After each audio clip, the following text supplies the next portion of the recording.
Hello दोस्तों, top 10 series के तहत हम आज भाग 2 पर बात करेंगे। इसमें पहला प्रश्न है कि संविधान सभा का गठन किस योजना के आधार पर किया गया था। इसका आंसर है कैबिनेट मिशन योजना 1946। इस योजना के आधार पर संविधान सभा का गठन किया गया था।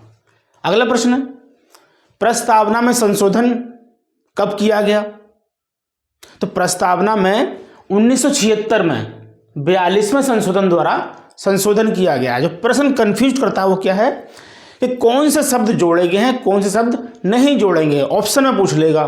तो आपको 3 शब्द याद रखने हैं कि 42वें संशोधन द्वारा प्रस्तावना में 3 शब्द जोड़े गए हैं, समाजवादी, पंथ निरपेक्ष और अखंडता। इन 3 शब्द को याद कर लीजिए। अगला प्रश्न है नागरिकता का विनियमन कौन करता है। आंसर है संसद। भारत की संसद ने नागरिकता पे कानून बना रखा है, वही उसका विनियमन करती है। कौन सा कानून है? नागरिकता अधिनियम 1955। तो हमें किस प्रकार की नागरिकता प्राप्त है? एकल नागरिकता प्राप्त है। समझ लीजिए इसको।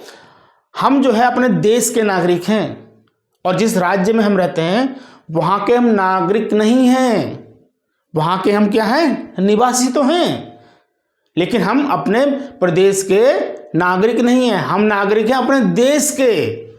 एकल नागरिकता है।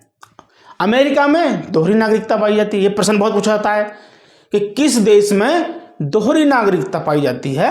अमेरिका में।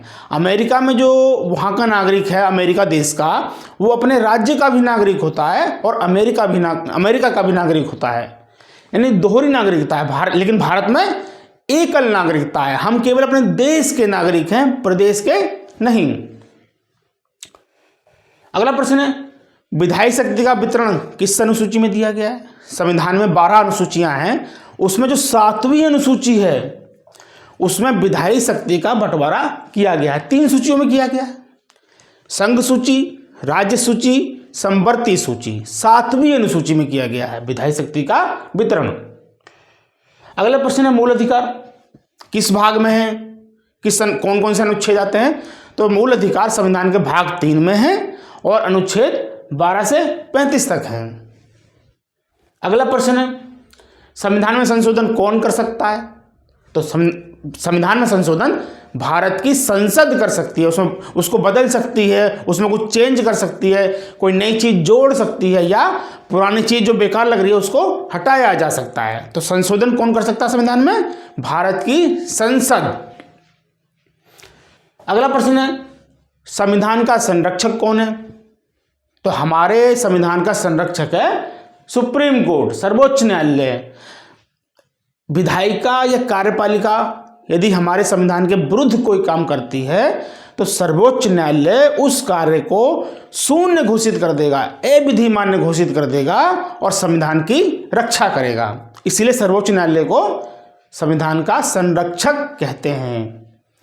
अगला प्रश्न है राष्ट्रपति को हटाने की क्या प्रक्रिया है। देखिए राष्ट्रपति को केवल एक ही आधार पर हटाया जा सकता है और वो है संविधान का अतिक्रमण। और संविधान का अतिक्रमण का आरोप लगाकर उस पर महाभियोग चलाया जाएगा। प्रक्रिया क्या है? महाभियोग। आर्टिकल 61 में दी गई है।